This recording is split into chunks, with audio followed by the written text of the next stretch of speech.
கர்த்தராகிய இயேசு கிறிஸ்து நாமத்திலே உங்கள் அனைவருக்கும் வாழ்த்துக்கள். இந்த காலை வேளையிலே ரொம்ப டயர்டாக இருக்கீங்களா? ரொம்ப சோர்ந்து போயிருக்கீங்களா? இன்றைக்கி பொழுது எப்படி கடத்த போகிறேன், இன்றைக்கி எதை நான் சமாளிக்க போகிறேன், ஒன்றுமே புரியல அப்படிங்கிற குழம்பி போய் தவித்து வேதனையோடு நீங்கள் இருக்கீங்களா? கர்த்தர் இன்றைக்கி உங்களுக்கு உங்களை வாழ வைக்கிற உயிருள்ள வார்த்தை ஒன்று சொல்கிறாரு. அது என்ன வார்த்தை தெரியுமா? சங்கீதம் 34:17 நீதிமான்கள் கூப்பிடும்போது கர்த்தர் கேட்டு அவர்களுடைய எல்லா உபத்திரங்களுக்கு நீங்களாக்கி விடுகிறார். நீதிமான்கள் கூப்பிடும்போது அவர் எல்லா உபத்திரங்களுக்கும் விலக்கி அவர் என்ன செய்வாரா? நீங்களாக்கி விடுவிப்பாராம். எத்தனை உபத்திரங்கள்! பலவீனம் என்கிற உபத்திரங்கள், கடன் பிரச்சனை என்கிற உபத்திரங்கள், பிரிவினை என்கிற உபத்திரங்கள், சமான குலைச்சல் என்கிற உபத்திரங்கள், நிந்தை என்கிற உபத்திரங்கள், இப்படி பலவிதமான உபத்திரத்தில் நீங்கள் வாழ்ந்து கொண்டு இருந்தாலும் கர்த்தர் எல்லா உபத்திரங்களும் உங்களை நீங்களாக்கி உங்களை விடுவிக்கிறதுக்கு என் தேவன் வல்லவராக இருக்கிறார். அல்லேலூயா. அதனால் பயப்படாதீங்க.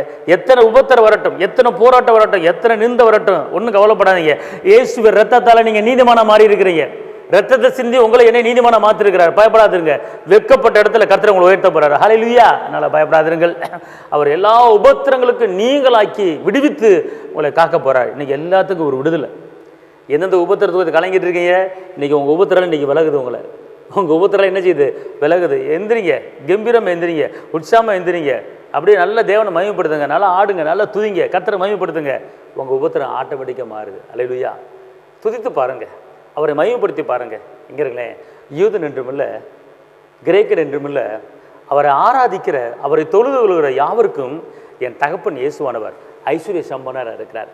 அதுக்கு தான் அவரை துதிக்கணும், அதுக்கு தான் அவரை ஆராதிக்கணும். நீங்கள் துதிப்பாட்டை பாடி பாருங்களேன், ஆராதனை பாட்டை பாடி பாருங்கள், உங்களுக்கு ஐஸ்வர்ய சம்பன்னரை என் தகப்பன் இயேசு மாறிடுவாருங்க.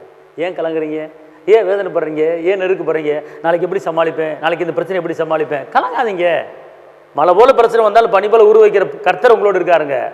வானத்தை பூமி உண்டாக்குற கர்த்தர் உங்களோடு இருக்கிறாரு. சரிம்மா உங்களுக்கு? நீங்கள் தனியாள் கிடையாதுங்க. அவர் பயங்கரமான பராக்கிரமசாலி உங்களோட இருக்கிறார். இறைமையில 20 சொல்லப்பட்டிருக்கு, 10-11 அவர் பயங்கரமான பராக்கிரமசாலி உங்களோட இருக்கிறார். அல்லேலூயா.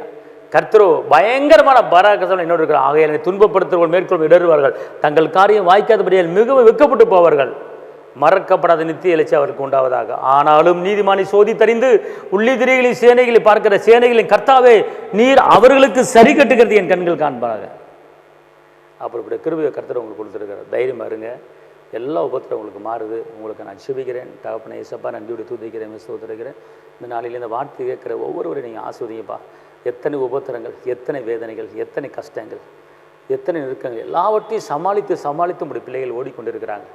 அந்த பிரச்சனையை தாண்டுவதற்கு மான்காலை கொடுத்துருக்கீங்க. உங்களுக்கு நன்றியப்பா. இந்த நாளில் இந்த வார்த்தை கேட்குற ஒவ்வொரு குடும்பத்தையும் ஆஸ்வதி பருகு பண்ணுங்கள். இரத்த கோட்டைகளை மறைத்துக் கொள்ளுங்கள். இயேசுவின் நாமத்தில் பிதாவே, ஆமென். கர்த்தர் உங்களை ஆஸ்வதிப்பார். தேவனுக்கு மகிமை.